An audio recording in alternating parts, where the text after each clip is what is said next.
We're gonna go over some of the craziest 40-yard dashes from this year and last year. And we're gonna start right now.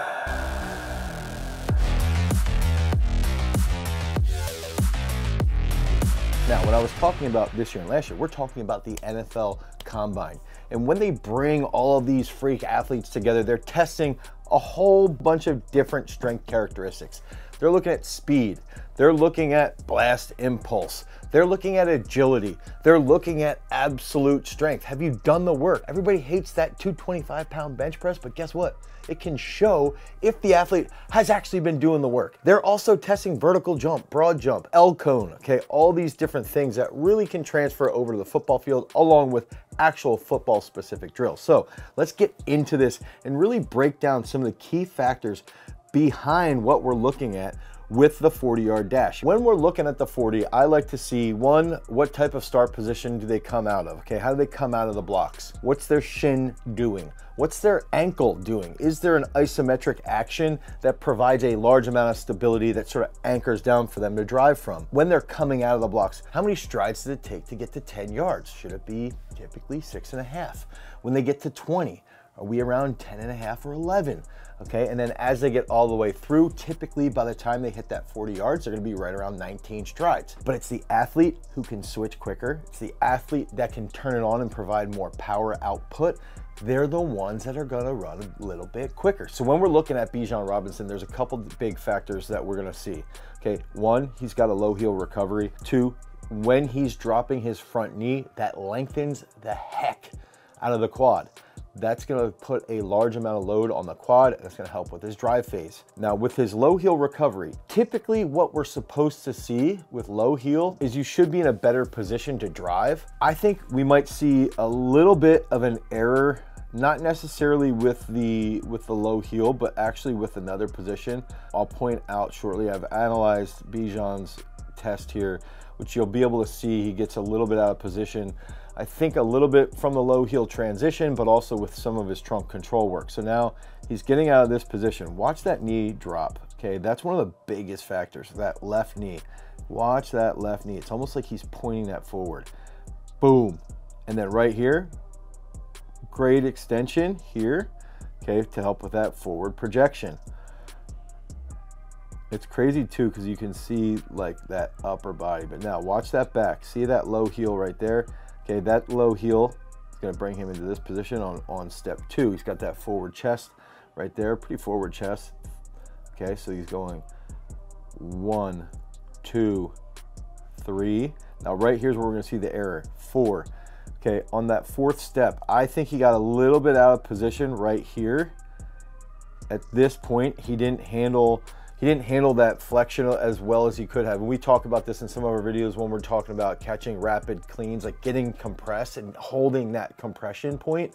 I think sometimes athletes are so freakishly athletic that they can't handle it a little bit. And I think we see that just a hair here with Bijan Robinson. Again, he's probably the best running back in the draft, and he's a stud. I don't think it's a big deal. I don't think it's something that is detrimental to his career. I don't think it's anything that we need to be aware of, but someone who's younger and on the rise, we've got to be aware of that in training to make sure that we don't have that same exposure. So again, 1, 2, 3, 4, 5, 6, 7 at 10. Okay, so one thing I want to point out, typically we're going to see it about 6.5.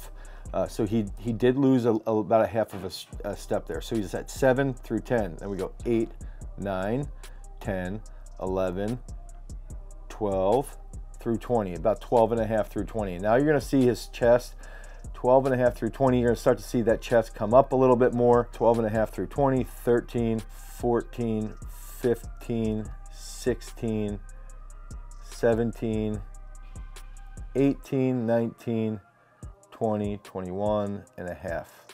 Okay, so 21 and a half, 4.47. Now, still absurdly fast. I think on the back half of that, I think he lost a little bit. You can see here, he gets a little bit out of position at this step. And if you remember, it was the 4th, it was really this step. I think he loses a little bit of compression, comes over, crosses over, and then right in from this step here, that's where we get a little bit off balance on that drive phase, and we can see we sort of lose some distance here. I think on that back half too, I think his stride could have been a little more upright, around 30. So what was that, 21 and a half? Still, dude, absurdly fast. It's not going to be, he's still the best running back out there right now. This is where we're going to see something crazy. DJ Turner. And I'm going to talk about his knee. I'm going to talk about his ankle. I actually think we got this from Matty Hank, if I remember, which he does some good speed work. He also does some stuff I think is not good, but I think he does some good stuff too, which is good. Now watch this ankle, okay? Watch that back ankle right here. Watch that. It stays sturdy, stays sturdy. So when we're doing our reflexive work at Garage Strength, we do a lot of reflexive work, plantar flexed, in holding an isometric action while we're focusing on the hips coming through, extension, and things along those lines. And I also want you to keep in mind some of the stuff that we discussed regarding Bijan Robinson, okay, with that low heel, because DJ Turner does not hit a low heel, okay? You can see here, this heel cycles, comes back up. One thing I also wanted to point out, his chest is a little bit lower. And I think that if you think about the best starters, you know, Maurice Green was sort of known as like probably one of the best starters ever in the 100 meters. A little bit too forward of a chest lean can expose some issues in the hamstrings, which we saw a little bit in Maurice Green's career. So it's something you got to be aware of, but you can get a really good start out of it too. So you've got to just be prepared for that. Now we get 1, 2, 3, 4, 5, 6.5. Now remember, 6.5 right here through 10. Okay, so DJ Turner had 6.5 through 10. Bijan Robinson had 7 through 10. And if you think about this, I think one of the crazy parts with Turner is he's got big time flexion in the trunk. Okay, he's stable with big time flexion, but he's also getting really, really good drive. And also when he's grounding, those knees are almost together when he's grounding. Okay, so we get 7 or 6.5. This is 7. 8, 9, now he's starting to come up,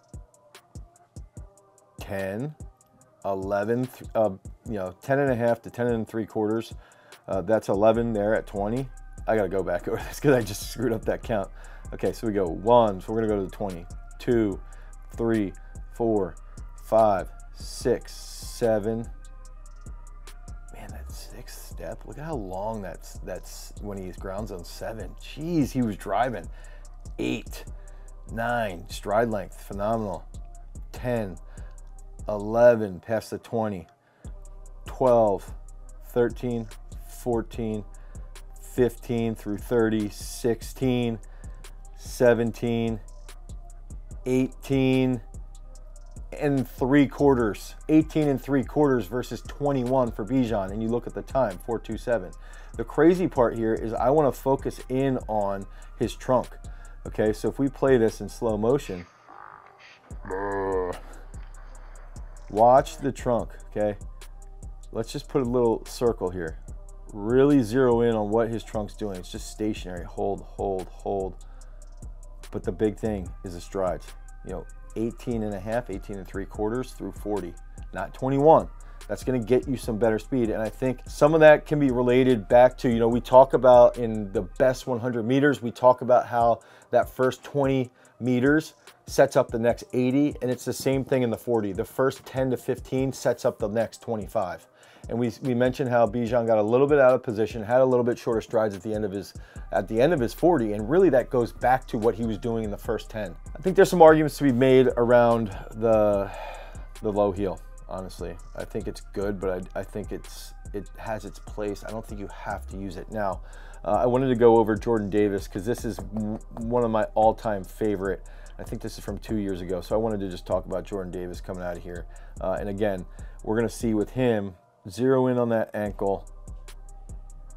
Boom, 1, okay, but we see that nice, hold that strong ankle position, and that's the foundation of everything that we're gonna extend through. Okay, we're gonna extend through that position, and you'll see more extension from the big dogs. When you have a little bit more weight, you're gonna be grounded a little bit longer just based off physics, and you will get a little more extension through the knee and the hip. So 1, 2, 3, 4, 5, 6.5. Okay, so 6.5 through 10. 6.5 right there. And you can really start to see him lengthen here. Even as he's starting to come up, he comes up a little bit early relative to DJ Turner.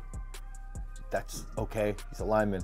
6.5 here, 7, 8, 9, 10, 11 on the button almost there for 20, 11 for 20. And I wanna see where's his knees, where are his knees when he's grounding? He's slightly late on that switch there, just a little bit late. Okay, so I wanna go back here. Boom, boom, and he really is good through the ankle on that second drive as well. It doesn't really move at all, holds that position nicely. 1, 2, 3, 4, 5, 6, 7, 8, 9, 10, 11, 12, 13, 14, 15, 16, 17, 18, 19, 18.5. So almost the exact same number, 18.5 as DJ Turner. I would say, I think his right side might be a little bit tighter. I just feel like you can see he doesn't drive his right side as well as his left. But again, the big thing here is just watching that trunk. Watch the control. He's silent up top. He's silent. And that's a key factor also for a lineman to not give away what he's doing. You know, if that movement is coming from the hip, if everything's coming from the hip, and if we're generating that tension and that strength from the glutes and the hamstrings, the trunk just has to be holding. And you can see that even when you're playing that in full speed backwards, full speed forward. So again, it comes back to those first 5 to 7 strides, because that's going to set up how you get through, right? How you get through that 10. It goes 1, 2, 3, 4, 5, 6, 7. Okay, 6.5 through 10 is key if you want that optimal 40 time. 6.5 through 10, and then you just light that up. 7, 8, 9, 10, 11, 10.5 to 11 through 20. That's where you're going to see a lot of the big gains. I think going back over everything. Low heels effective for some people, not as effective for others. I think it put Bijan in a bad position around that 4 to 5 to 6 step. I think it screwed with his compression a little bit and how he uncoils out of that position. He's still a savage running back. I think he could have, had he been able to clean that up a little bit more on the back end, we wouldn't have seen those extra 2.5 strides. And we would have probably seen like a 4.41, maybe even a 4.39, something like that. And that's actually what, Nicholas Singleton, our guy here who's now at Penn State, he's run a 4.39, weighing 220. So I'm interested to see, as these guys make progress, all 3 of these dudes are going to tear it up in the league. It's exciting to see that. And we've even got a video where we go through this with Legend, our speed coach here at Garage Strength, and we break down what that start looks like, because that's going to set up the rest of the sprint, and then what you can do strength-wise to help transfer over that. If you guys need help with your programming, head over to peakstrength.app. You can get 5 free workouts. The worst thing that's going to happen when you download that, you get 5 free days. If you don't like it, you can cancel that at any time. But at some point, you guys have to begin your journey to attaining peak strength. Head over to peakstrength.app, the Google Play Store, the Apple iOS Store, because remember, freaks, if you want to become a champion, you've always got to cultivate your power. Peace.